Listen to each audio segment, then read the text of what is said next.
السلام علیکم ایمان جہاں میں ایک بار پھر سے آپ سب کو خوش آمدید۔ جیسا کہ ہمارا ناول چل رہا ہے جنت کے پتے اور آج اس کا سیکنڈ لاسٹ ایپیسوڈ ہے، تو بڑھتے ہیں ایپیسوڈ کی جانب۔ وہ آنکھوں پہ بازو رکھے لیٹی تھی، دفعتاً دروازے پہ دستک ہوئی۔ اس نے آنکھوں سے بازو نہیں ہٹایا، اسی طرح لیٹی رہی۔ دروازہ کھلنے کی آواز آئی اور پھر چلتے قدم۔ آنے والے نے آگے بڑھ کر کھڑکی کے پردے ہٹائے۔ اسے بند آنکھوں سے بھی سورج کی روشنی چھن کر خود پہ پڑتی محسوس ہوئی تھی۔ حیا، اٹھ جاؤ بیٹا، طبیعت کیسی ہے؟ اس نے سبین پھپھو کی آواز سنی اور پھر بیڈ کی پائنتی کے پاس دباؤ محسوس ہوا، جیسے وہ ادھر بیٹھ گئی تھیں۔ بخار اترا تمہارا؟ انہوں نے جھک کر اس کے ماتھے کو چھوا۔ حیا نے بازو آنکھوں سے ہٹایا اور خالی خالی نگاہوں سے ان کو دیکھا۔ شانوں پہ دوپٹہ لیے، بال کیچر میں باندھے، وہ دیسی ہی تھیں، پرسکون، صابر، ٹھنڈی، بالکل ویسی ہی۔ میں ٹھیک ہوں۔ وہ کوہنی کے بل ذرا سی اٹھی، نکاہت، پسمردگی، جیسے جسم میں جان ہی نہ رہی تھی۔ اور یہ تمہارے پاؤں کو کیا ہوا ہے؟ نتاشا کہہ رہی تھی کہ ابھی بینڈیج لاتی ہے۔ یہ بینڈیج تو بالکل خراب ہو گیا ہے، انہوں نے ہولے سے اس کے پیر کے انگوٹھے کو چھو کر کہا، جس پہ لگی پٹی اب پرانی اور خستہ ہو چکی تھی۔ حیا تکیے کے سہارے بیٹھی اسی طرح انہیں دیکھتی رہی۔ جیحان تمہارے ساتھ تھا؟ انہوں نے نرمی سے پوچھا۔ جب سے وہ آئی تھی اتنی بیمار ہو گئی تھی کہ پھپھو سے باقاعدہ بات اب ہو پا رہی تھی۔ اس نے گردن کو اسبات میں جنبش دی، گلے میں آنسوؤں کا پھندا سا پڑنے لگا تھا۔ پھر؟ اور اس پھر کے آگے سارے جواب ختم ہو جاتے تھے۔ اس کی آنکھیں ڈبڈبا گئیں۔ میں نہیں جانتی پھپھو، ہم ساتھ تھے، وہ کہنے لگی تو آواز بہت بوجھل تھی۔ اس رات آسمان پہ بادل تھے اور چاند نہیں تھا، تارے بھی نہیں تھے۔ وہ آگے جا رہا تھا، میں نے اسے روکنا چاہا، منع بھی کیا، مگر اس نے میری نہیں مانی، وہ چلا گیا۔ اور پھر وہ رکی اور پلک جھپکی تو آنسو رخسار پہ لڑکنے لگے۔ پھر پتہ نہیں کیا ہوا، مگر وہ واپس نہیں آیا پھپھو۔ کمرے میں چند لمحے کے لیے بوجھل سی خاموشی رہی۔ پھپھو کے چہرے پہ وہی سکون، وہی ٹھہراؤ تھا۔ کیا اسے اس وقت واپس آنا تھا؟ نہیں، اس نے کہا تھا کہ آنے والے منگل کو وہ آ جائے گا۔ تو ابھی منگل میں کچھ دن ہے نا حیا، وہ آ جائے گا، تم فکر کیوں کر رہی ہو؟ حیا نے نفی میں سر ہلایا۔ وہ نہیں آئے گا، وہ مشکل میں ہے پھپھو، میں نہیں جانتی کہ وہ ٹھیک بھی ہے یا نہیں، مگر وہ مشکل میں ہے۔ شاید زخمی ہو، شاید گرفتار ہو، اور شاید… اس سے آگے فکرہ ٹوٹ گیا، دل بھی ساتھ ہی ٹوٹ گیا۔ اگر اس نے کہا تھا آئے گا تو وہ ضرور آئے گا، مجھے پورا یقین ہے۔ انہوں نے جیسے دلاسا دیتے ہوئے اس کے ہاتھ کی پشت کو تھپکا۔ وہ نہیں بھیگی آنکھوں سے ان کا پرسکون چہرہ دیکھتی رہی۔ میں سمجھتی تھی کہ آپ میں اور مجھ میں بہت فرق ہے پھپھو، آپ صبر سے انتظار کرنے والی عورت ہیں، مگر میں چیزیں اپنے ہاتھ میں لے کر جیحان کے ساتھ چلنے والی عورت ہوں۔ لیکن اب مجھے لگتا ہے کہ تکلیف ہم دونوں کے حصے میں برابر آئے گی۔ آپ ظاہر نہیں کرتی اور میں چھپا نہیں سکتی، بس یہی فرق ہے ہم میں۔ بے یقین نہ ہو بیٹا، اللہ سے اچھا گمان رکھو، اچھا ہی ہوگا، انہوں نے نرمی سے اس کا ہاتھ دباتے ہوئے کہا۔ وہ سر بھی نہ ہلا سکی، عجیب بے یقینی تھی۔ دروازہ ذرا سی دستک کے ساتھ کھلا۔ پھپھو اور حیا نے ایک ساتھ اس سمت دیکھا۔ نتاشا دروازے میں کھڑی تھی۔ حیا بد وقت پھیکا سا مسکرائی اور آنسو ہتھیلی کی پشت پر صاف کیے۔ حیا، کیا تم اٹھ گئی ہو؟ میں تمہارے لیے بینڈیج لائی تھی، وہ خراب ہو چکا ہے، اسے اتار دو، نتاشا رسان سے انگریزی میں کہتی ہوئی اندر آئی اور چھوٹا سا باکس بیڈ پہ حیا کے پیروں کے پاس رکھا۔ پھپھو اس کو جگہ دینے کے لیے اٹھ گئیں تو وہ وہیں پھپھو کی جگہ پہ بیٹھ گئی۔ ہوا کیا تھا تمہیں؟ اتنے زخم کیسے آئے؟ وہ اب حیا کی ایڑی سے بینڈیج اتارتے ہوئے بولی تھی، لہجہ نہ زیادہ متفکر تھا نہ زیادہ سرد۔ پتہ نہیں، وہ اسے اچھی لگتی تھی یا بری؟ ویسے تو بے ضرر سی ہی تھی، البتہ اس کا لباس، اللہ اللہ، اس ساری پریشانی میں بھی حیا کے ذہن میں ہی آیا تھا کہ یہ اس طرح سلیو لیس ٹاپ اور کیپری میں گھر میں گھومتی ہوگی اور روحیل یا ابا کو کوئی فرق نہیں پڑتا ہوگا۔ کیا ہوا تھا حیا پیر کو؟ نتاشا نے دوا لگاتے ہوئے دوبارہ پوچھا۔ حیا چونکی۔ کانچ، پتھر، زمین پہ بہت کچھ گرا تھا اور میں انہی کے اوپر چلتی رہی۔ بہت بد احتیاطی ہے ویسے یہ۔ اوکے، میں اسے بینڈیج کر رہی ہوں، بہت جلدی ٹھیک ہو جائیں گے، زیادہ گہرے نہیں ہیں، وہ مصروف انداز میں کہتی اس کی پٹی باندھ رہی تھی۔ دفعتاً آسمانوں پہ آواز اذان کی گونجنے لگی۔ پھپھو جانے کے لیے اٹھ کھڑی ہوئیں۔ اس نے انہیں نہیں روکا، اس کے پاس انہیں روکنے کے لیے کوئی جواز ہی نہ تھا۔ لاؤنج سے باتوں کا شور کمرے تک سنائی دے رہا تھا۔ ثنا اور سہرش اپنی امی کے ساتھ آئی ہوئی تھیں اور حسب معمول ان کی آمد پہ ارم اور سونیا بھی چلی آئی تھیں۔ وہ ابھی تک کمرے میں ہی تھی، ان سے نہیں ملی تھی۔ اماں دروازے پہ 2 دفعہ آ کر باہر آنے کا کہہ چکی تھیں۔ اب تو بخار بھی اتر گیا ہے، باہر آ جاؤ۔ وہ کب سے آئی ہوئی ہیں، اچھا نہیں لگتا۔ اور پھر بھی وہ کچھ کہے بنا بیٹھی رہی۔ دل ہی دل میں وہ کہہ رہی تھی وہ نہیں جانا چاہتی تھی، دل نہیں چاہ رہا تھا کسی سے ملنے کو۔ پھر کافی دیر بعد اٹھی اور اپنا بیگ کھولا تاکہ کوئی جوڑا نکالے۔ ابھی اپنا لباس ملگجا سا ہو رہا تھا، گرے شلوار قمیض اور ساتھ میں پتہ نہیں کس جوڑے کا گلابی دوپٹہ پہنے، بہت بکھرے بکھرے سے حلیے میں وہ بیمار سی لگ رہی تھی۔ بیگ کھول کے ڈھکن اٹھایا تو سامنے کپڑوں پر گفٹ پیک میں ملفوف ایک پیکٹ رکھا تھا۔ اس نے پیکٹ اٹھایا، کچھ مدھم مدھم سا یاد آیا تھا کہ سفیر نے جاتے ہوئے یہ اس کے حوالے کیا تھا، شاید حلیمہ آنٹی نے دیا تھا۔ اس نے ریپر پھاڑا، اندر بہت خوبصورت سفید انسلی سلک کا کپڑا تھا، ساتھ میں ایک چھوٹا سا کارڈ بھی لگا ہوا تھا۔ اس نے کارڈ اٹھایا۔ حیا کے لیے بہت دعاؤں کے ساتھ، تم ہمیشہ پوچھنا چاہتی تھی کہ تمہارے ساتھ فلائٹ میں عثمان نے سامنے بیٹھے ترکی عورت سے کیا کہا تھا تاکہ وہ تم سے زیادہ فرینک نہ ہو سکے، تو میں تمہیں بتائے دیتی ہوں۔ انہوں نے اسے کہا تھا کہ ہم نے ایسی ڈش کا آرڈر دیا ہے جس میں انڈین سٹائل کی تلی ہوئی پیاز بھی شامل ہے، اور بات یہ ہے حیا کہ ترک عورتوں کو تلی ہوئی پیاز کی خوشبو سے سخت الرجی ہے، لیکن آف کورس وہ صرف اس لیے ایسا کرنا چاہ رہے تھے کہ کہیں کسی اجنبی سے بے تکلفی سے تمہیں تکلیف نہ ہو۔ ہم اپنے دوستوں کا بہت خیال رکھتے ہیں، فقط حلیمہ اور عثمان۔ اس کے چہرے پہ افسردہ سی مسکراہٹ امڑ آئی۔ کچھ باتیں ادھوری بھی رہ جائیں تب بھی ان کی تشنگی نہیں ہوتی، جیسے ڈی جے کو گڈ مارننگ ڈی جے کہنے والا لڑکا اسے نہیں ملا تھا۔ وہ کون تھا وہ کبھی بھی نہیں جان پائے گی، اور کون جانے کہ اس کو خود بھی پتا تھا یا نہیں کہ ڈی جے اس دنیا سے چلی گئی ہے، کون جانے۔ اس نے بیگ سے کپڑے ادھر ادھر کیے، آگے پیچھے ہر جگہ دیکھا، پھر دوسرا بیگ کھولا۔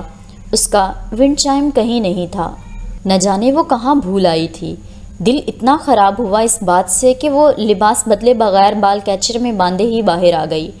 مطلب حد ہو گئی، ایک دم سے ہمیں اتنی سناویں رضا بھائی نے، ہمارا کیا قصور؟ اور وہ فائزہ وغیرہ، ان کو بھی تو دھیان رکھنا چاہیے تھا نا۔ ثنا لاؤنج کے صوفے پہ بیٹھی زور و شور اور خفگی سے کہہ رہی تھی۔ حیا کو آتے دیکھا تو بات روک کر جلدی سے اٹھی۔ حیا آپا کدھر ہیں آپ؟ سب کہہ رہے تھے کہ آپ آتے ساتھ ہی بیمار پڑ گئی ہیں۔ وہ بڑے تپاک سے اس کے گلے لگی۔ حیا زبردستی ذرا سا مسکرائی۔ سونیا بھی اچھے سے ملی، باقی سہرش اور ارم تو اپنے اپنے موڈ میں تھیں، مگر اسے کہاں پرواہ تھی۔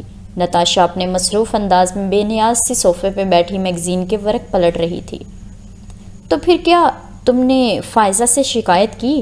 وہ سب بیٹھ گئیں تو سونیا بھابھی نے ثنا کو تفکر سے دیکھتے ہوئے سلسلہ کلام وہیں سے جوڑا۔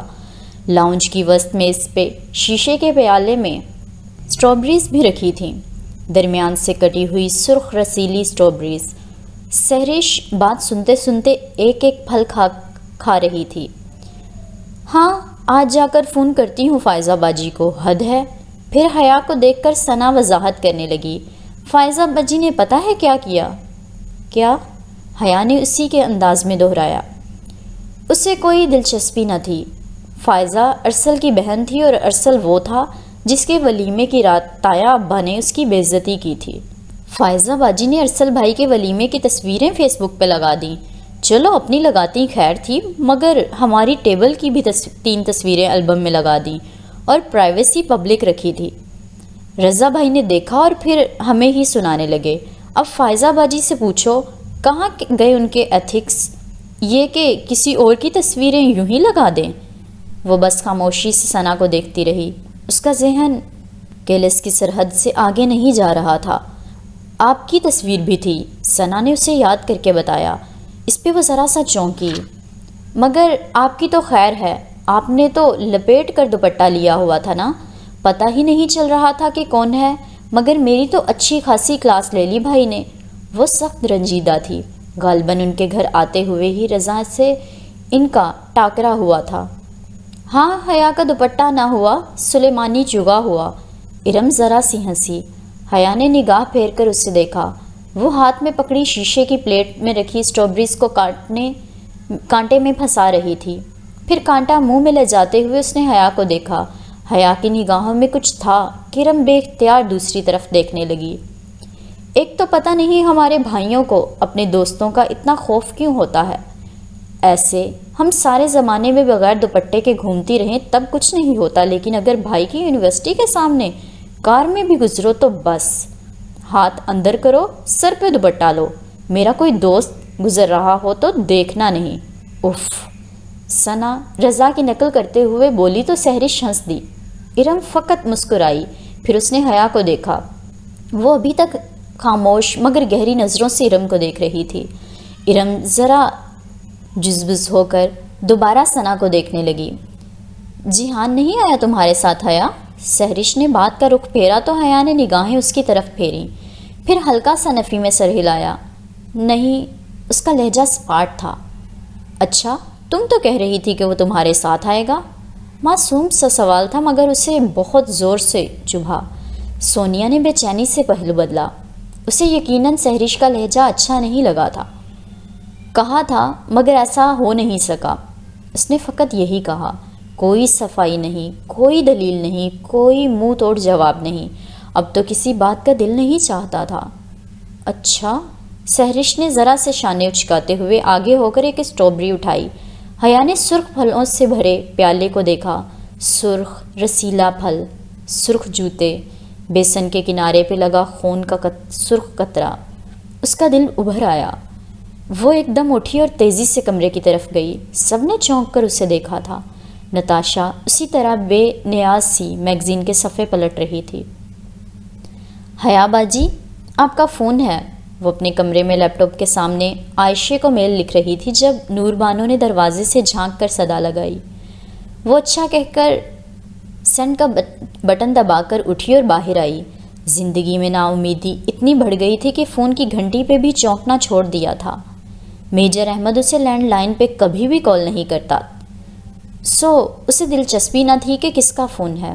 ہیلو؟ اس نے کریڈل کے پاس رکھا الٹا ریسیور اٹھا کر کان سے لگایا۔ بہت شکریہ میری بات سننے اور سمجھنے کا، مجھے خوشی ہے کہ آپ نے عقل مندی کا ثبوت دیا۔ ولید کا مسکراتا لہجہ اسے لگتا تھا کہ سارے احساس مر گئے ہیں، مگر ایک ابال سا اندر سے اٹھا تھا۔ ہاں، ابھی دل میں کچھ زندہ تھا۔ جو بھی کہنا ہے صاف کہو، وہ دبے لہجے میں گرائی۔ میرے خلاف وہ کیس واپس لے کر آپ نے ثابت کر دیا ہے کہ آپ ایک عقل مند خاتون ہیں۔ لمحے بھر کو اس کے اعصاب مفلوج سے ہو گئے۔ کیس واپس؟ اس نے تو نہیں، پھر کس نے؟ میں نے تمہارے خلاف کوئی کیس واپس نہیں لیا۔ میں جانتا ہوں کہ آپ کے دباؤ پہ ہی یہ ہوا ہے، اور میں جانتا ہوں کہ آپ نے یہ کیوں کیا ہے۔ یہ کال آپ کا شکریہ ادا کرنے کے لیے تھی اور یہ پوچھنے کے لیے کہ ہم پھر کب مل رہے ہیں۔ یہ جیسے بہت مسرور اور مطمئن تھا۔ اس کے اندر جوار بھاٹا پکنے لگا۔ بمشکل اس نے ضبط کیا، میں فون رکھ رہی ہوں۔ کل دوپہر 1 بجے میں جناح سپر والے پیزا ہٹ پہ آپ کا انتظار کروں گا، ضرور آئیے گا، مجھے کچھ اہم باتیں کرنی ہیں کیونکہ ابھی وہ آرکیٹیکٹ والا مسئلہ حل نہیں ہوا۔ اچھا، اور تمہیں لگتا ہے کہ میں آ جاؤں گی؟ وہ اور ہوتی ہیں کمزور لڑکیاں جو تم جیسوں سے ڈر جاتی ہیں۔ مائی فٹ! اتنا غصہ آیا تھا کہ دل چاہا یہ فون دیوار پہ دے مارے۔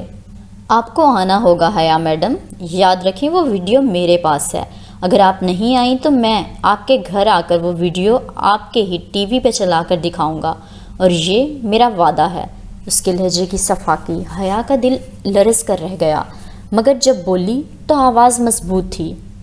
تو پھر تم کر گزرو جو تم کرنا چاہتے ہو، ایسا سوچنا بھی مت کہ میں تم سے یوں ملنے چلی آؤں گی، جہنم میں جاؤ تم، کہہ کر اس نے فون زور سے کریڈل پہ پٹکا، پھر تیزی سے مڑ کر ابا کے کمرے کی طرف دیکھا۔ وہ ڈریسنگ ٹیبل کے سامنے کھڑی ٹائی کی نوٹ صحیح کر رہے تھے، آفس جانے کے لیے بالکل تیار۔ ابا، کیا آپ نے ولید کے خلاف کیس واپس لے لیا؟ وہ پریشانی سے کہتی بنا اجازت اندر آئی۔ سلیمان صاحب نے چونک کر اسے دیکھا اور پھر واپس شیشے کے سامنے ہو کر ٹائی کی نوٹ تنگ کرنے لگے۔ ہاں، واپس لے لیا۔ مگر کیوں؟ وہ صدمے سے بولی۔ پہلی بات یہ کہ وہ بہت ہی کمزور کیس تھا، دوسری بات یہ ہے کہ ہمارے پاس کوئی خاص گواہ نہیں ہے، اور تیسری بات اس کی گاڑی سے کسی کو نقصان نہیں پہنچا۔ فرقان بھائی کو چوٹ گرنے سے آئی تھی، اس لیے اس کیس کا کوئی فائدہ نہیں تھا۔ وہ پرفیوم اٹھا کر خود پہ سپرے کر رہے تھے۔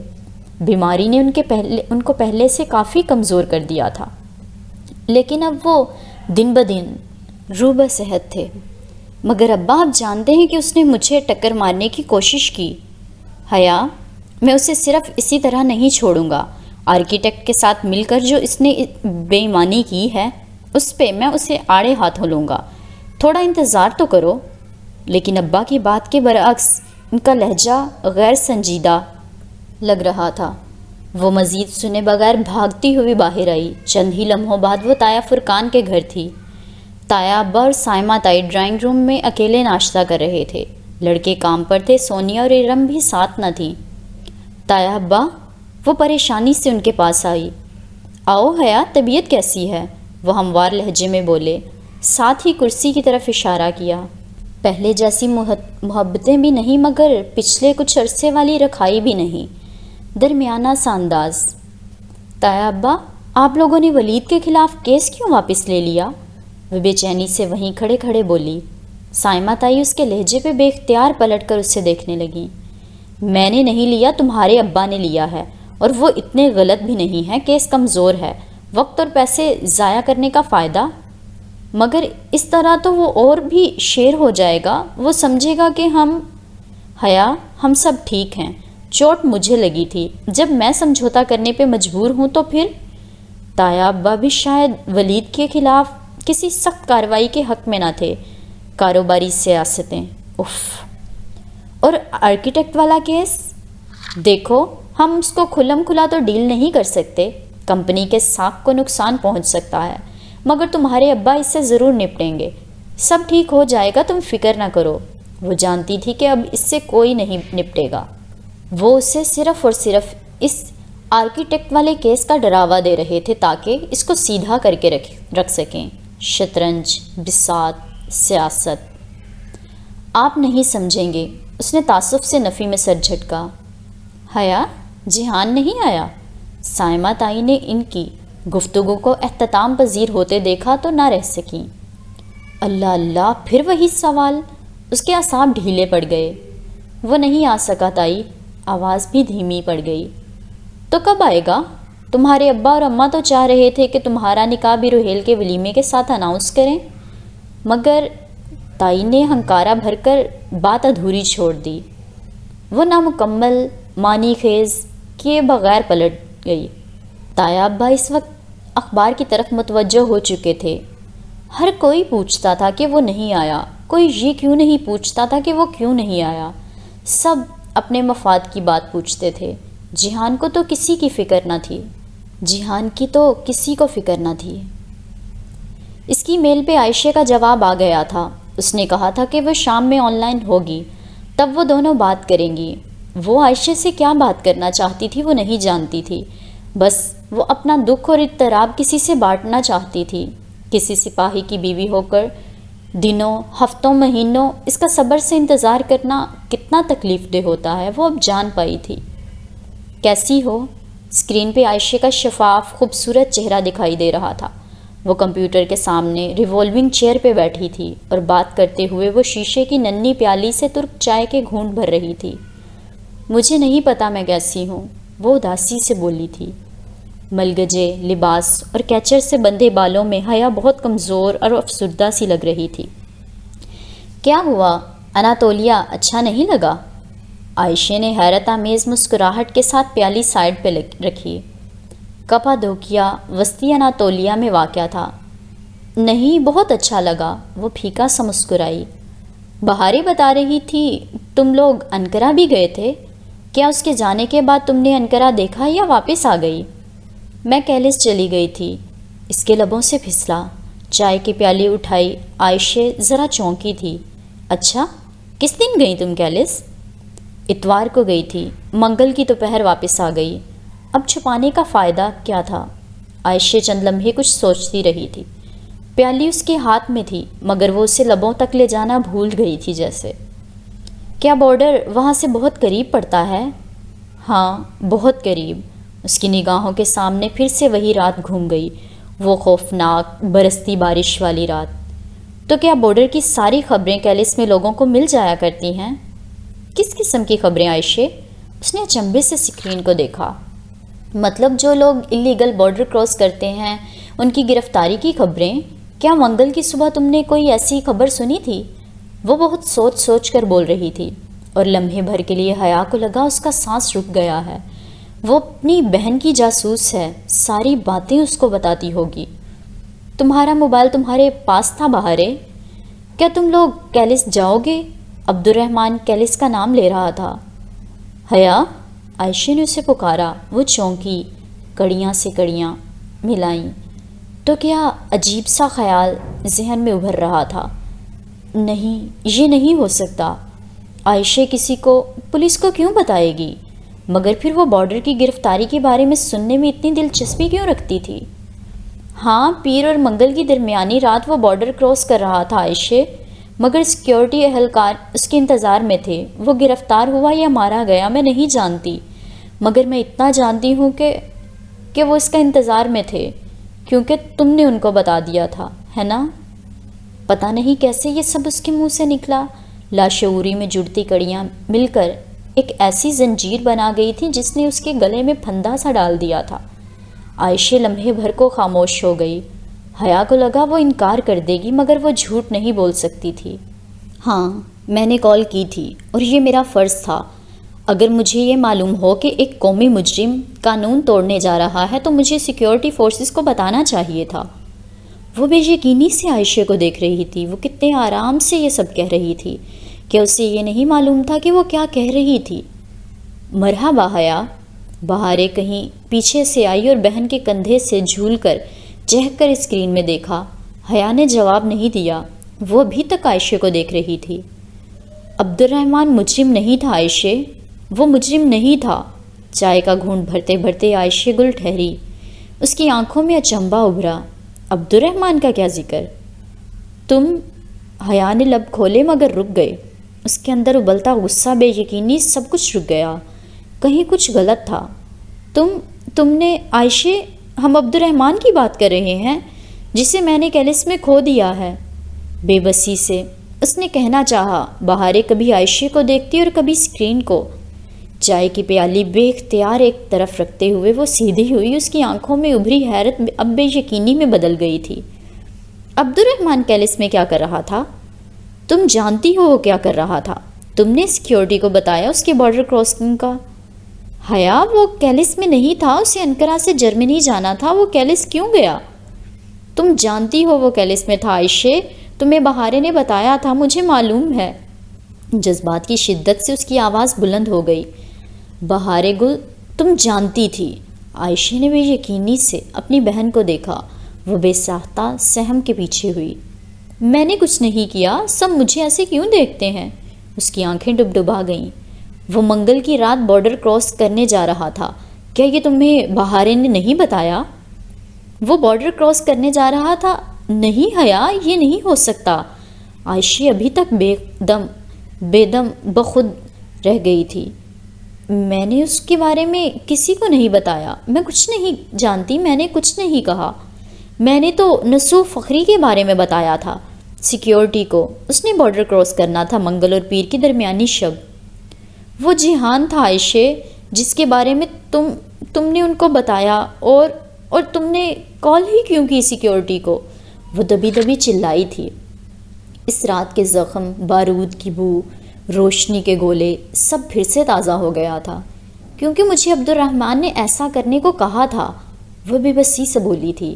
بہارے نے بھی تائید میں سر ہلایا۔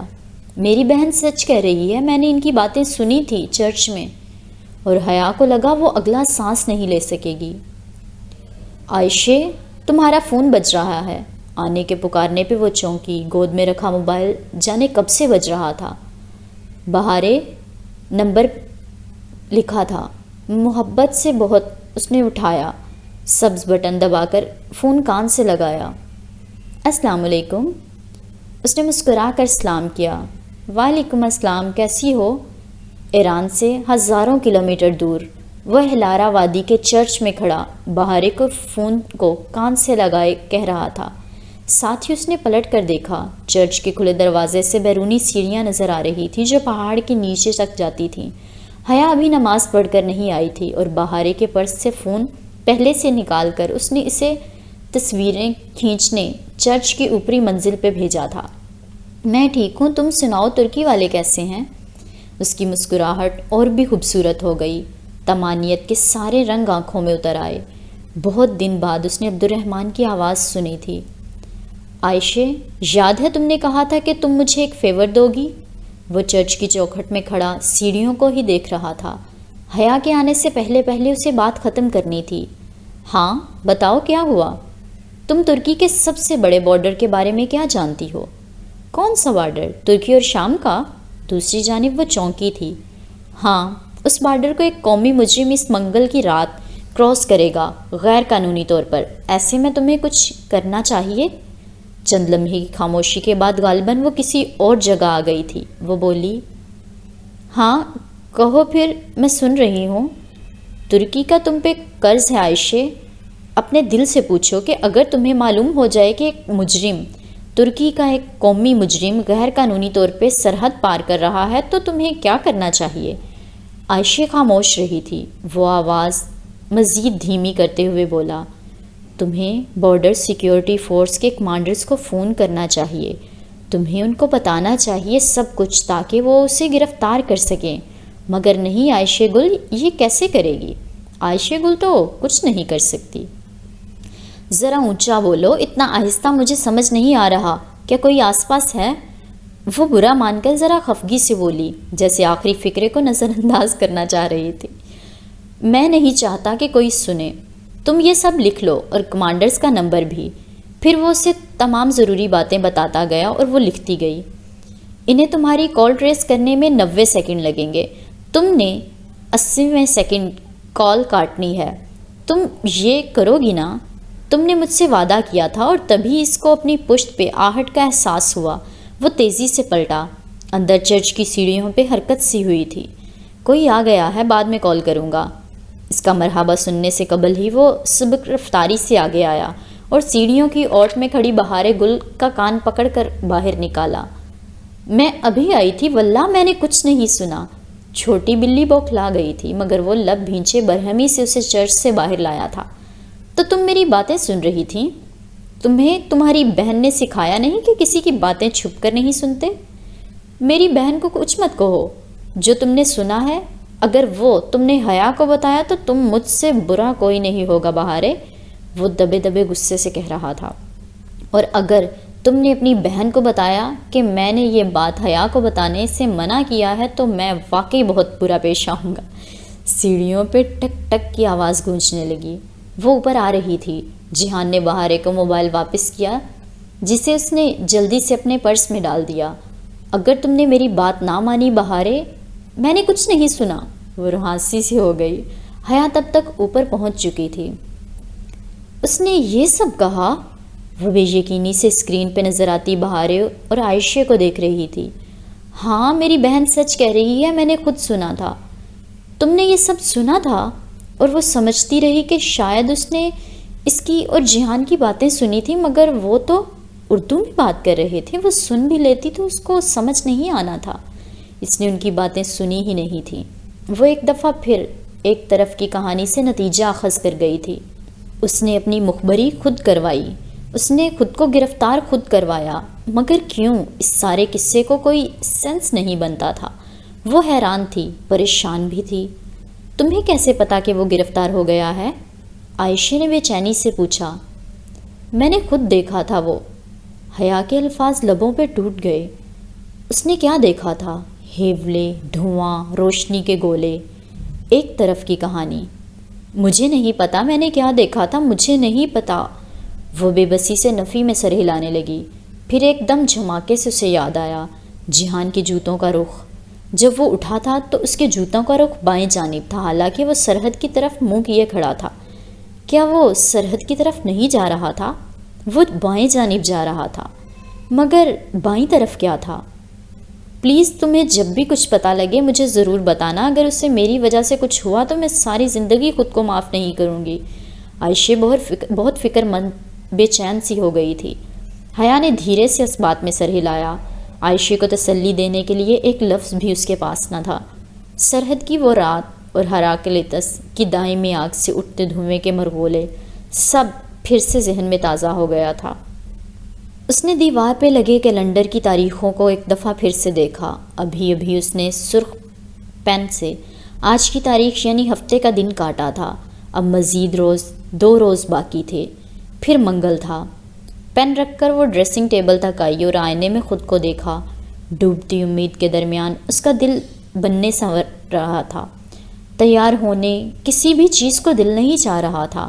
سادہ سفید شلوار قمیض اور شانوں پہ پھیلا سفید دوپٹہ اور ڈھیلے جوڑے میں باندھے بال، ویران آنکھیں، دل تو وہیں زیتون کے درختوں میں کھو گیا تھا۔ وہ باہر آئی تو رحیل کچن کی ادھ کھلی دیوار کے پیچھے سے نظر آ رہا تھا۔ اسے آتے دیکھ کر ذرا سا مسکرایا۔ پیو گی؟ وہ کپ میں کانٹے سے کافی پھینٹ رہا تھا۔ وہ ہلکا سا نفی میں سر ہلاتے آگے آئی اور کچن کی سینٹر ٹیبل کی کرسی کھینچ کر بیٹھی۔ اور کیا ہو رہا ہے؟ جہان نے کب آنا ہے؟ گھوم پھر کر پھر وہی سوال۔ اچھا ہے نا وہ نہیں آیا۔ سب خوش ہو گئے۔ اسے اور مجھے ساتھ دے کر خوش تھا ہی کون؟ وہ تلخی سے بولی۔ ارے میں تو خوش تھا، بلکہ وہ آتا تو اور بھی خوش ہوتا۔ خیر پھپھو کہہ رہی تھی کہ وہ منگل کو آ جائے گا۔ رحیل پوچھ رہا تھا یا بتا رہا تھا وہ سمجھ نہیں سکی۔ پھپھو کو تو اس نے خود ہی بتایا تھا، مگر جب اسے خود ہی یقین نہیں تھا تو رحیل کو کیوں دلاتی؟ نتاشا کہاں ہے؟ اس نے ادھر ادھر دیکھتے ہوئے موضوع بدلا۔ اندر ہوگی، ولیمے کے لیے اپنے ڈریس کی ڈیزائننگ کر رہی تھی۔ اچھا خوش ہے وہ پاکستان آ کر؟ رحیل نے کافی پھینٹتے ہوئے ذرا سے شانے اچکائے۔ یہ ہاں تھا یا نہ وہ سمجھ نہیں پائی۔ اور اب تو ابا بھی جہان سے خوش تھے، تو پہلے کون سا؟ وہ کہتے کہتے رکی۔ ایک دم سے کچھ یاد آیا تھا۔ بیوقدہ میں جب رحیل سے اس کی بات ہوئی تھی تب اس نے کچھ بتایا تھا۔ تم نے بتایا تھا رحیل، یاد ہے کہ ابا کسی وجہ سے جہان سے خفا تھے؟ چھوڑو حیا، رہنے دو، وہ تو بس ایسے ہی۔ نہیں مجھے بتاؤ تو صحیح، تم نے کہا تھا بعد میں بتاؤں گا۔ کوئی خاص بات نہیں تھی، لیکن جب ابا 1.5 سال پہلے استنبول میں سبین پھپھو سے ملے تھے تو انہوں نے کسی لڑکی کو جہان کو ڈراپ کرتے ہوئے دیکھا تھا۔ بس اسی بات سے ان کے دل میں وہ گرا لگ گئی تھی، مگر خیر چھوڑو، اتنی چھوٹی چھوٹی باتوں سے کیا فرق پڑتا ہے۔ اور حیا کو تو یہ بات اچھے سے یاد تھی، اس نے ابا اور تایا کی باتیں سنی تھیں۔ ہاں وہ یہی بات کر رہے تھے، لیکن جہان نے اسے یہ بات کبھی نہیں بتائی کیونکہ اس نے پوچھی ہی نہ تھی۔ تو کیا ابھی بھی کچھ ایسی باتیں تھیں جو وہ اسے نہیں بتاتا تھا؟ جیسے عائشہ کو وہ سب کہنا۔ وہ دونوں ابھی وہیں بیٹھے تھے کہ فون کی گھنٹی بجی۔ حیا نے آگے ہو کر فون اٹھایا۔ ذہن میں پہلا خیال ولید کا آیا تھا۔ حیا کیا تم فارغ ہو؟ سائمہ تائی بہت ہی شیریں لہجے میں بولی تھی۔ یقیناً کوئی کام تھا۔ جی بتائیے۔ ارم کے ساتھ مارکیٹ تک ہو آؤ، کچھ قمیض لینی ہے، اور اسے اور اپنے تایا کو تو تمہیں پتہ ہے وہ اکیلے جانے کہاں دیتے ہیں۔ اوکے میں آ رہی ہوں۔ کوئی اور وقت ہوتا تو شاید وہ نہ آتی، لیکن اسے ارم سے بھی بات کرنی تھی، سو ایک نہج پہ پہنچ کر وہ اپنی جگہ سے اٹھی۔ اس نے کار پارکنگ ایریا میں روکی اور گیئر کو نیوٹرل پہ کیا۔ چابی گھماتے ہوئے ارم کو دیکھا۔ شلوار قمیض پہ اسکارف لیے وہ ذرا بہت بے چین نگاہوں سے شاپنگ پلازا کو دیکھ رہی تھی۔ چلیں؟ اس کی بات پہ ارم چونکی۔ ہاں چلیں، مجھے کچھ قمیضیں لینی ہیں۔ بلکہ ایسا کرتے ہیں کہ ارم ذرا تذبذب سے رکی۔ مجھے پنک کلر میں لان چاہیے۔ تم یوں کرو، تم شاپ کے اندر چلی جاؤ، جو اچھے لگے نکلوا لینا، تمہارا ٹیسٹ بھی زیادہ اچھا ہے۔ مجھے کچھ جیولری بھی اٹھانی تھی، میں تب تک دوسرے پلازا سے اٹھا لاؤں؟ تم بیٹھو میں آتی ہوں۔ وہ جیسے ساری تمہید تیار کر کے لائی تھی اور اب جلدی جلدی لاک کھولنے لگی۔ میں بھی ساتھ چلتی ہوں۔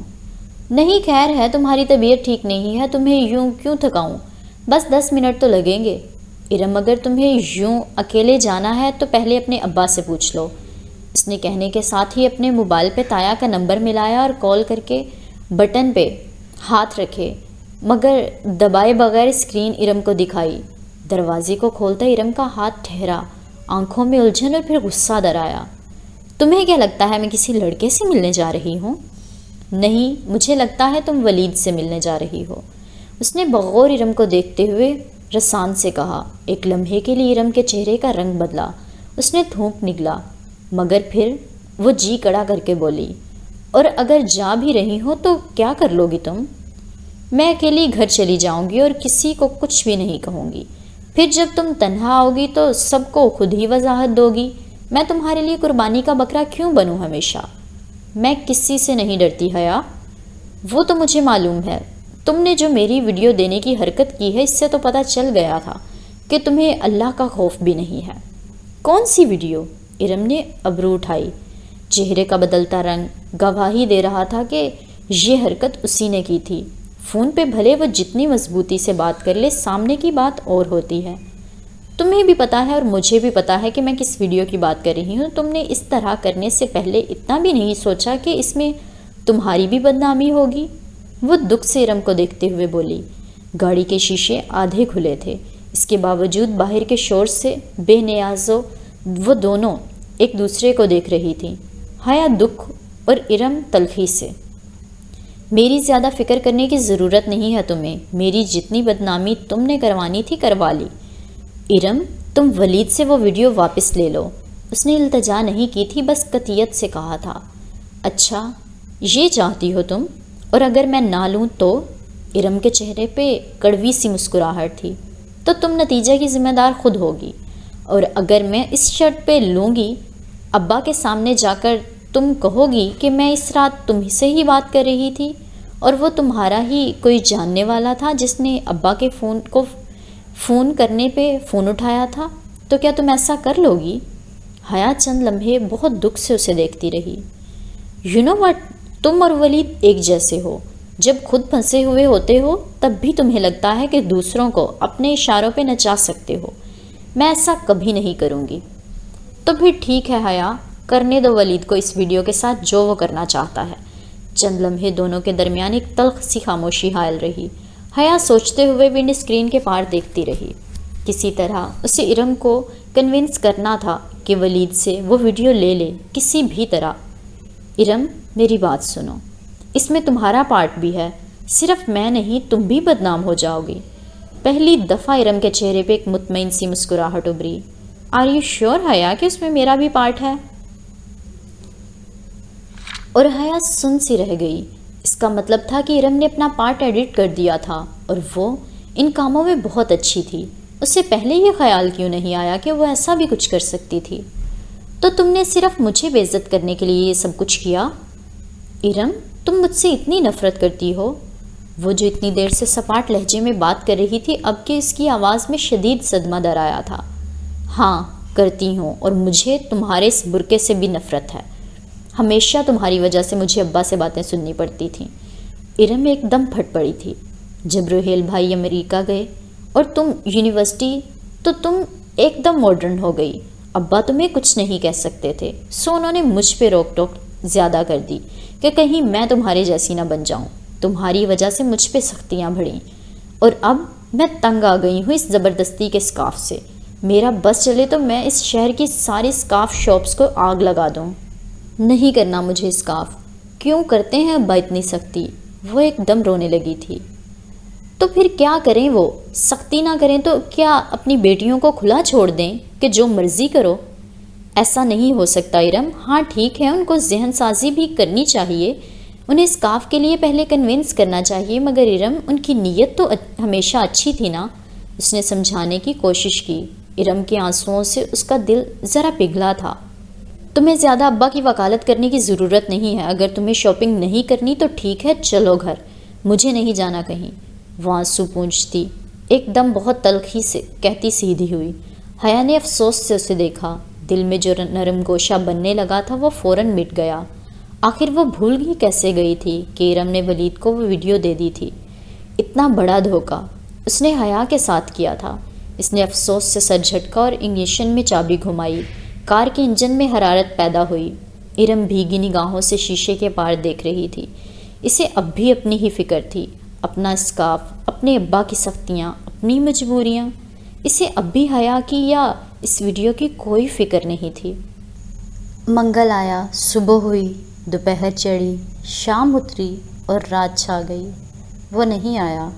بدھ بھی گزر گیا اور جمعرات کو زاہد چچا کی بیٹی مہوش پاکستان آ گئی، مگر وہ شاید شدید کرائسس میں تھی۔ زاہد چچا اور عابدہ چچی نے کسی کو نہیں بتایا، مگر سائمہ تائی کو اپنے کسی سورس سے پتہ لگ ہی گیا۔ مہوش کا شوہر اس سے اگلی فلائٹ میں آ رہا تھا، مگر امیگریشن کے کسی چکر میں پھنس گیا اور عین وقت پہ گرفتار کر لیا گیا۔ مہوش کی فلائٹ چونکہ ایک روز قبل کی تھی، سو وہ اس وقت تک پاکستان آ چکی تھی، اور پھر خبر ملتے ہی تایا فرقان اور ان کی فیملی سمیت سب ہی عابدہ چچی کی طرف اکٹھے ہو گئے تھے۔ ڈائننگ ہال میں مسجد کے گرد 6 کرسیوں پہ سونیا اور وہ 5 کزنز بیٹھی تھیں۔ مہوش خاموش تھی اور وہ سب بھی۔ حیا تو سربراہی کرسی پہ بیٹھی، دوپٹہ سر پہ ٹھیک سے لیے، دیکھ بھی کہیں دور خلا میں رہی تھی۔ ڈائننگ ہال اور ڈائننگ روم کے درمیان جالی دار پردہ آدھا گرا تھا۔ اس کے پاس صوفوں پہ سب بڑے بیٹھے تھے، لڑکے وغیرہ بھی اکٹھے ہو گئے تھے، سو وہ باہر لان میں تھے۔ اب تو حیا کی وجہ سے وہ لڑکیوں کی والی طرف آنے سے بھی جھجکتے تھے۔ روہیل اور نتاشا البتہ صوفوں پہ ہی بیٹھے تھے۔ عفان کے ماں باپ کیا کہتے ہیں؟ تایا ابا پوچھ رہے تھے۔ ان کی آواز صاف سنائی دے رہی تھی۔ جواب میں عابدہ چچی برے دل سے کچھ بتا رہی تھیں۔ ان کو یقیناً یوں سب کا افسوس کے لیے آنا اچھا نہیں لگ رہا تھا۔ آج کل کے لڑکے بھی پتہ نہیں کن چکروں میں ہوتے ہیں، سائمہ تائی نے ہمدردی سے کہا تھا۔ مہوش نے دبے دبے غصے سے جالی دار پردے کو دیکھا اور ایک دم اٹھ کر اندر چلی گئی۔ سونیا نے افسردگی سے اسے جاتے دیکھا۔ کیا کیا جا سکتا تھا؟ بس اللہ تعالیٰ خیر سے اسے واپس پہنچا دے، پھپھو نے دھیرے سے کہا تھا۔ انہیں بھی سائمہ تائی کا یوں اصرار سے سب کو افسوس کے لیے ادھر لے آنا اچھا نہیں لگا تھا۔ جہان کی کیا خبر ہے سبین؟ منگل تو وہ گزر گئی، اس کا کوئی اتا پتہ ہے نہیں۔ سائمہ تائی کو پھپھو کا ٹوکنا برا لگا تو توپوں کا رخ عفان سے جہان کی طرف کر دیا۔ حیا چونک کر آدھے ہٹے پردے کو دیکھنے لگی۔ آ جائے گا بھابھی، کسی مسئلے میں ہوگا تبھی دیر ہوئی۔ پھپھو کی آواز مزید دھیمی ہو گئی تھی۔ تم بھی اپنے بیٹے پہ نظر رکھا کرو سبین، تایا ابا نے اسی انداز میں کہا جس میں وہ عفان کی بات کر رہے تھے۔ پتہ نہیں وہ بھی کسی ٹھیک کام میں ہے یا اپنے باپ کے جنازے پہ بھی تو نہیں آیا تھا۔ جہان کا یہاں کیا ذکر بھائی؟ پھپھو کے لہجے میں دبا دبا شکوہ تھا۔ حیا نے میز کا کونا سختی سے پکڑا، پیشانی کی رگیں بھینچ گئی تھیں، اندر ایک ابال سا اٹھا تھا۔ عفان کا بھی تو ہمیں معلوم نہیں تھا، یہاں شاید کسی کا بھروسہ نہیں ہوتا۔ تایا ابا نے پھپھو کی بات سنے بغیر تبصرہ کیا۔ حیا کے اندر کا ابال بس کسی لاوے کی طرح پھٹ پڑنے کو تیار تھا۔ بمشکل وہ ضبط کر کے لب بھینچے بیٹھی رہی۔ ایسا کچھ نہیں ہے بھائی، میں اپنے بیٹے کو اچھی طرح جانتی ہوں۔ حیا نے مڑ کر دیکھا۔ جالی دار پردے کے پاس پھپھو ذرا خفگی سے کہتی نظر آ رہی تھیں۔ اس نے سائمہ تائی اور عابدہ چچی کے چہروں کے معنی خیز تاثرات دیکھے اور پھر ابا کو دیکھا۔ جو خاموشی سے پھپھو کو دیکھ رہے تھے۔ سچ کہوں تو سبین، مجھے تمہارے بیٹے کے کام مشکوک سے لگتے ہیں۔ کبھی کہتا ہے ریسٹورنٹ ہے، کبھی کہتا ہے جاب سے چھٹی نہیں ملی۔ بہتر ہوگا تم اس کو بھی چیک میں رکھا کرو کہ کل کو کوئی بڑا نقصان نہ اٹھانا پڑے۔ میں تو یہ بھی نہیں جانتا کہ وہ کام کیا کرتا ہے۔ اور تایا کی اس بات پہ اسے لگا کہ اس کی برداشت ختم ہو گئی ہے۔ بس بہت ہو گیا، اب مزید وہ نہیں برداشت کر سکتی تھی۔ یہ ٹھیک تھا کہ اسے راز رکھنے آتے تھے، مگر اسے صرف وہ راز رکھنے چاہیے تھے جن کا رکھنے کا کوئی فائدہ ہو، اب مزید نہیں۔ وہ تیزی سے اٹھی اور جالی دار پردہ اٹھا کر ڈرائنگ روم کے دھانے پہ کھڑی ہوئی۔ اس کے یوں آنے پہ سب نے اسے مڑ کر دیکھا۔ کیا آپ جانتے ہیں تایا ابا کہ وہ کیا کام کرتا ہے؟ اگر نہیں جانتے وہ کیا میں آپ کو بتاؤں؟ ہاں، یہ ٹھیک ہے کہ وہ بڑے تھے اور اسے ان سے ادب سے بات کرنی چاہیے تھی، مگر وہ اپنے لہجے پہ پنہاں غصہ غضب کیے جب بولی تو اس کی آواز کافی بلند تھی۔ تایا ابا نے قدرے حیرانی، قدرے برہمی سے اسے دیکھا اور پھر سلیمان صاحب اور فاطمہ کو، جیسے کہہ رہی ہوں کہ ان کی بیٹی کو کیا ہو گیا ہے۔ شاید آپ نہیں جانتے، ٹھہرے میں آپ کو بتاتی ہوں، وہ اسی انداز میں اونچی آواز سے بولی۔ جیحان ابھی اسی لیے نہیں آ سکا کیونکہ وہ اپنی آفیشیل اسائنمنٹ میں پھنسا ہوا ہے۔ آپ تو یہ بھی نہیں جانتے ہوں گے کہ وہ ہماری ایجنسی کا ایک ایجنٹ ہے، ایک بہت قابل آرمی آفیسر۔ یہ بات کہہ کر جب وہ فارغ ہوئی تو اس نے باری باری سب کے چہروں کو دیکھا۔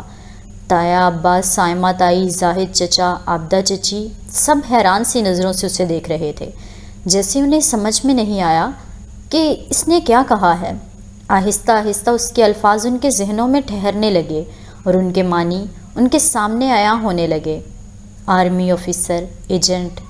تایا فرقان نے کچھ حیران نگاہوں سے پہلے اسے دیکھا، جو اپنی بات کہہ چکنے کے بعد ذرا پرسکون سی چوکھٹ پہ کھڑی تھی۔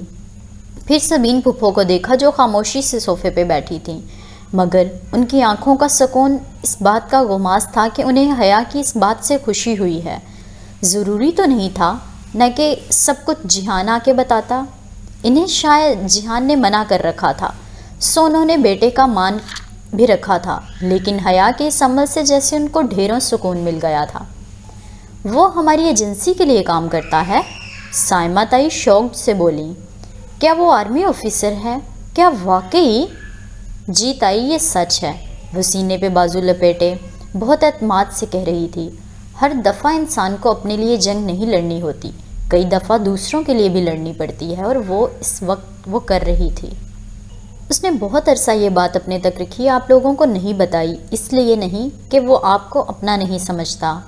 ہاں ٹھیک ہے، اس کی جاب کی نوعیت ہی ایسی تھی کہ اسے اپنی اصل شناخت چھپا کے رکھنی تھی، لیکن وہ چاہتا تو بتا سکتا تھا، جیسے پھپھو کو ہمیشہ سے معلوم تھا، جیسے بہت سے دوسرے لوگوں کو معلوم تھا، لیکن اس نے آپ لوگوں کو نہیں بتایا، شاید اس لیے کہ وہ آپ کا مان نہیں توڑنا چاہتا تھا، وہ مان جس کے ساتھ بہت سال پہلے آپ لوگوں نے، اس نے لوگوں کہتے ہوئے تایا فرقان کو دیکھا، بہت فخر سے کہا تھا کہ کسی غدار کے بیٹے کو فوج میں کمیشن نہیں مل سکتی۔ حالانکہ ایسا نہیں ہوتا تایا ابا، کتنے ہی غداروں کے بیٹے بھتیجے آج بھی فوج میں کام کر رہے ہیں اور بہت ایمانداری سے، دیانتداری اور محب وطنی سے کام کر رہے ہیں۔ اسی لیے جب اس کو جاب مل گئی تو اس نے آپ کو نہیں بتایا، تاکہ آپ کا مان نہ ٹوٹے، تاکہ آپ کے فخر کو ٹھیس نہ پہنچے۔ وہ جانتی تھی کہ وہ کافی زیادہ بول رہی ہے، بڑوں کے سامنے اتنا نہیں بولنا چاہیے، مگر بات کرتے ہوئے بھی وہ تمیز اور تہذیب کی سرحد سے آگے نہیں نکل رہی تھی۔ البتہ اس کی آواز ذرا اونچی تھی۔ بعض دفعہ انسانوں کے خود غرض مجمع کو اپنی بات منوانے کے لیے تھوڑا سا بدتمیز، تھوڑا سا لاؤڈ ہونا پڑتا ہے۔ ڈرائنگ روم میں اتنا سناٹا تھا کہ سوئی بھی گرتی تو گونج پیدا ہوتی۔ تایا فرقان کے چہرے پہ ایک رنگ آ رہا تھا اور ایک جا رہا تھا، وہ جیسے سمجھ ہی نہیں پا رہے تھے کہ یہ سب ہوا کیا ہے۔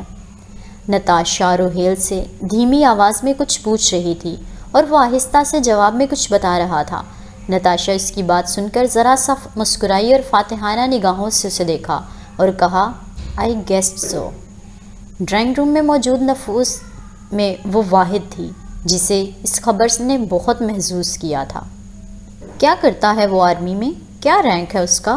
زاہد چچا وہ پہلے تھے جنہوں نے سوال کیا، شاید کہ ان کے ذہن نے اس بات کو قبول کر لیا تھا۔ میجر ہے۔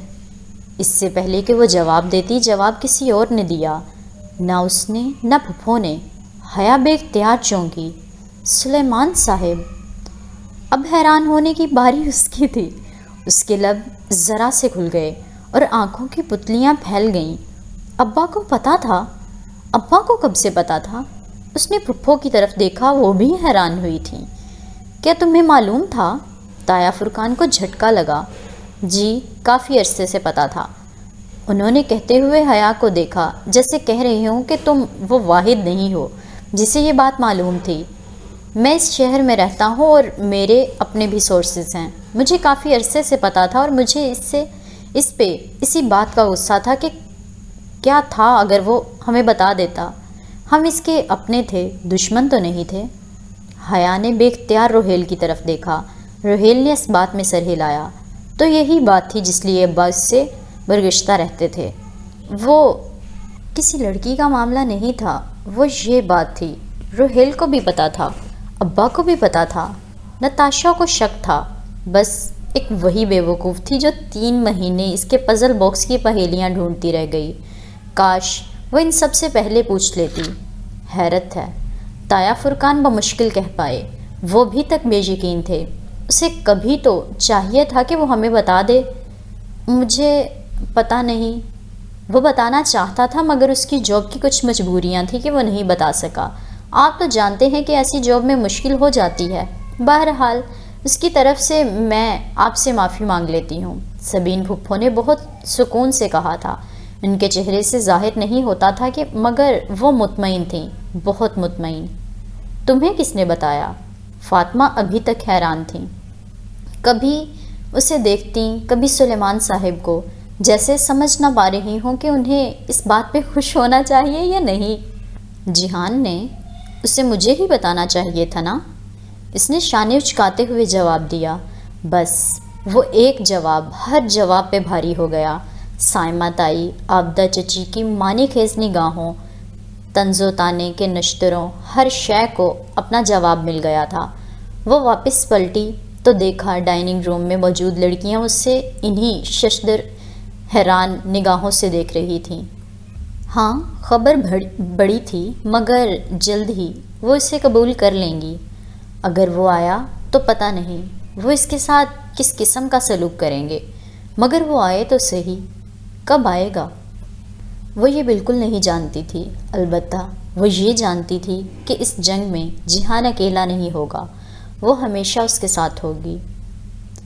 وہ اپنے کمرے میں لیپ ٹاپ کے آگے بیٹھی ترکی کی تصویریں دیکھ رہی تھی جب اس کا موبائل بجا۔ اسکرین کو دیکھتے ہوئے اس نے فون اٹھایا اور نمبر دیکھتے ہوئے جیسے اندر تک کڑواہٹ گھل گئی تھی۔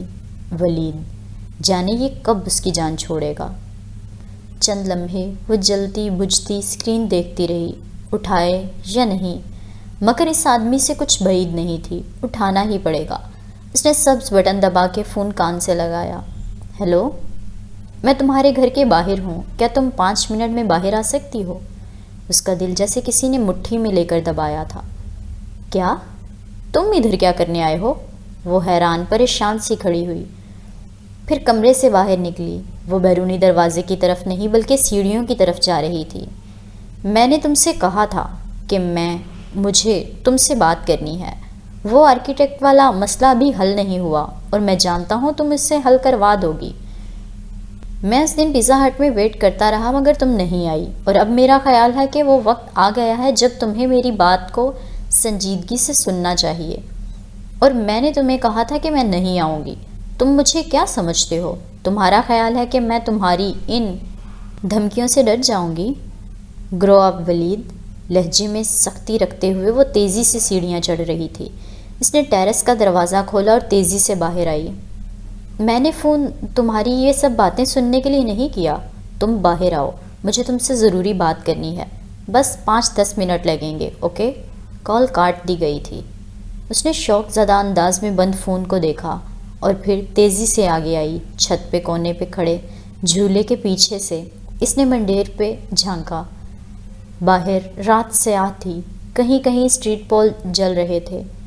گھر کے گیٹ سے ذرا دور ولید کی سیاہ کار کھڑی تھی۔ وہ ڈرائیونگ سیٹ پہ بیٹھا اسٹیئرنگ وہیل پہ ہاتھ رکھے منتظر سا ان کے گیٹ کی طرف دیکھ رہا تھا۔ حیا کے اندر طوفان سا اٹھنے لگا، بے بسی بھی تھی، غصہ بھی تھا۔ یہ آدمی کسی طرح اس کا پیچھا چھوڑنے کو تیار ہی نہ تھا۔ پتہ نہیں کچھ لوگوں کو اللہ کا خوف بھی نہیں ہوتا، کسی کے کمزوری ہاتھ لگنے پہ وہ خود کو خدا کیوں سمجھنے لگتے ہیں؟ مگر نہیں، ایسے خداؤں سے، ایسے بلیک میلروں سے نبٹنا اسے اچھی طرح آتا تھا۔ وہ مڑی اور ٹیرس پہ رکھے ان مصنوعی پودوں کی طرف آئی جو بڑے گملوں میں رکھے تھے۔ گملے بڑے تھے، اس لیے ٹہنیوں کو کھڑا رکھنے کے لیے انہیں مٹی کی بجائے چھوٹے بڑے پتھروں سے بھرا گیا تھا۔ اس نے ایک گملے سے ایک وزنی سا پتھر اٹھایا اور واپس منڈیر تک آئی۔ ولید ابھی تک منتظر نگاہوں سے گیٹ کی طرف دیکھ رہا تھا، جیسے اس کا خیال تھا کہ اس کی بلیک میلنگ میں آ کر وہ ابھی گیٹ سے آتی دکھائی دے گی اور ایک دفعہ پھر اس کی گاڑی میں بیٹھ جائے گی۔ مومن ایک سوراخ سے کبھی دوبارہ نہیں ڈسا جاتا۔ وہ اتنی کمزور تو نہیں تھی کہ اس کے بلیک میلنگ کی وجہ سے اس کے ساتھ آ بیٹھتی۔ وہ اور ہوتی ہوں گی کمزور لڑکیاں جو بلیک میلنگ سے گھبرا جاتی ہوں گی۔ نہیں، اگر اس نے جنت کے پتے تھامے تھے تو اللہ اسے رسوا نہیں کرے گا۔ یہ وعدہ اس سے جہان نے کیا تھا، مگر جہان تو اس وقت نہیں تھا جو اپنا وعدہ نبھا سکتا، اسے خود ہی کچھ کرنا تھا۔ اس نے ایک نظر ہاتھ میں پکڑے پتھر کو دیکھا اور ایک نظر نیچے کھڑی گاڑی کو۔ لمحے بھر کے لیے ساری باتیں سیلاب کی طرح امڑ کر اس کے ذہن پہ چھائی تھیں۔ ولید کی بلیک میلنگ، اس کی بدتمیزیاں، اس کی ہر وہ حرکت جس نے اسے ذہنی کوفت میں مبتلا رکھا تھا، اور پھر اس نے کھینچ کر وہ پتھر اس کی گاڑی کو دے مارا۔ اندازہ اس نے ونڈ اسکرین کا کیا تھا، مگر وہ بونٹ پہ لگ کر نیچے گرا۔ ولید نے چونک کر ادھر ادھر دیکھا، اور اس سے پہلے کہ وہ اوپر گردن کرتا، حیا پیچھے ہو گئی۔ یہ نہیں تھا کہ وہ اس کے سامنے آنے سے ڈرتی تھی، بس اس نے اسکارف نہیں لے رکھا تھا۔ گاڑی سٹارٹ ہونے کی آواز آئی اور ٹائروں کی رگڑ۔ حیا نے حیرت سے منڈیر کے سوراخ سے نیچے دیکھا۔ ولید کی گاڑی دور جاتی دکھائی دے رہی تھی۔ اتنا بزدل نکلا وہ، بس ایک پتھر سے ڈر گیا۔ اس کو واقعی حیرت ہوئی تھی، یہ شاید ہر بلیک میلر اتنا ہی بزدل، اتنا ہی کمزور اور اتنا ہی گھٹیا ہوتا ہے۔ تنفس اور حواسوں کو قابو کرتی وہ واپس آئی۔ کمرے میں آ کر اس نے لیپ ٹاپ پہ لگی تصویریں بند کیں۔ دل اتنا اچاٹ ہو گیا تھا کہ سمجھ ہی نہیں آ رہا تھا کہ کیا کرے۔ وہ بدنیت آدمی پتہ نہیں کب اور کس طرح اس کا پیچھا چھوڑے گا۔ کیا ساری زندگی وہ یہی کرتا رہے گا؟ وہ کب تک اس کو پتھر مار کر، بک جھک کر اپنے سے دور رکھے گی؟ کسی دن اگر وہ واقعی ان کے گھر پہنچ گیا اور وہ سی ڈی ابا یا کسی کو دکھا دی تو پھر نتائج کیا نکلیں گے؟ وہ اپنی عزت کھو دے گی، مقام کھو دے گی، ولید کے ہاتھ سے ملنے والی سی ڈی سب خراب کر دے گی۔ ارم اور ولید، ان دونوں کو اللہ کا خوف نہیں تھا۔ وہ بے دلی سے بیڈ پہ آ کے بیٹھ گئی، سمجھ نہیں آ رہی تھی کیا کرے۔ باہر لاؤنج میں اماں اور پھپھو کے ساتھ بھی بیٹھنے کا دل نہیں کر رہا تھا۔ پھپھو تو ویسے بھی ان دنوں میں سب کے سوالوں کے ہی جواب دے رہی تھی۔ جہان نے کب، کیا اور کیسے جو کچھ کیا، اس سے ان چیزوں سے دلچسپی نہیں تھی۔ وہ تو اپنی طرف سے بم پھوڑ کر فارغ ہو چکی تھی، آگے پھپھو جانے اور ان کا بیٹا۔ جب دل زیادہ اداس ہوا تو وہ وضو کر کے آئی اور قرآن کھول کر بیٹھ گئی۔ ہاں، اس نے جہان سے وعدہ کیا تھا کہ وہ روز قرآن پڑھے گی، مگر ابھی تک نہیں پڑھ سکی تھی۔ اب وہ پڑھا کرے گی، مگر کہاں سے شروع کرے؟ بہرحال اس نے سورہ نور نکالی۔ یہ وہ سورت تھی جس نے ہر چیز شروع کی تھی، جس نے اسے ایک اور دنیا میں پہنچایا تھا۔ اب اسے ایک دفعہ پھر یہ پڑھنی تھی۔ ہاں، عائشہ کہتی تھی، قرآن میں ہر چیز کا جواب ہوتا ہے، ہر دکھ کا مداوع، ہر پریشانی کی تسلی، ہر فکر کا حل۔ وہ سورہ نور پڑھنے لگی۔ آہستہ آہستہ دل پہ چھائی تنگی قرآن پہ لکھے سیاہ حروف سے کم ہونے لگی۔ سیاہ حروف، اس کا سیاہ موتی جو رومال میں رکھا تھا، 7 کنکر بھی۔ اس کے دل میں دوسرے خیال آنے لگے۔ اس نے سر جھٹکا اور آیات پہ توجہ دی۔ وہ لوگ جو تم میں سے ایمان والے ہیں اور انہوں نے اچھے کام کیے ہیں، اللہ نے ان سے وعدہ کیا ہے کہ ان کو وہ ضرور زمین میں جانشین مقرر کرے گا، جیسا کہ ان سے پہلوں کو مقرر کیا، اور ان کے لیے جس دین کو پسند کیا ہے اسے ضرور مستحکم کرے گا، اور ان کے خوف ضرور امن میں بدلے گا۔ بس شرط یہ ہے کہ وہ میری عبادت کرتے رہیں اور میرے ساتھ کسی کو شریک نہ ٹھہرائیں۔ لمحے بھر کو کمرے میں روشنی سی ہو گئی، سونے کے پتنگے سے ہر سو گرنے لگے تھے، نور تھا اوپر نور کے۔ وہ الفاظ بہت ہی خوبصورت، بہت ہی پر امید تھے۔ کیا واقعی ایسا ہو سکے گا؟ کیا واقعی اسے اپنے دین کی ثباتی نصیب ہو سکے گی؟ کبھی کبھی قرآن کی باتیں اتنی پر امید دکھائی دیتی تھیں کہ اپنی نا امید زندگی سے اسے ریلیٹ کرنا مشکل لگتا تھا، مگر مریم خانم نے کہا تھا کہ یقین سے مانگیں تو ضرور ملتا ہے۔ ایک دفعہ ان آیات پہ یقین کر کے تو دیکھے، کون جانے۔ اس نے قرآن بند کر کے احتیاط سے بک شیلف پہ رکھا اور بیڈ پہ آ کے آنکھوں پہ بازو رکھے لیٹ گئی۔ ابھی وہ صرف سونا چاہتی تھی، تھکن بہت زیادہ ہو گئی تھی، بہت زیادہ۔ کیا حیا سلیمان کو جیہان سکندر واپس اپنی زندگی میں مل پائے گا؟ جاننے کے لیے انتظار کیجیے آخری ایپیسوڈ کا۔ ملیں گے آخری ایپیسوڈ کے ساتھ، تب تک کے لیے اللہ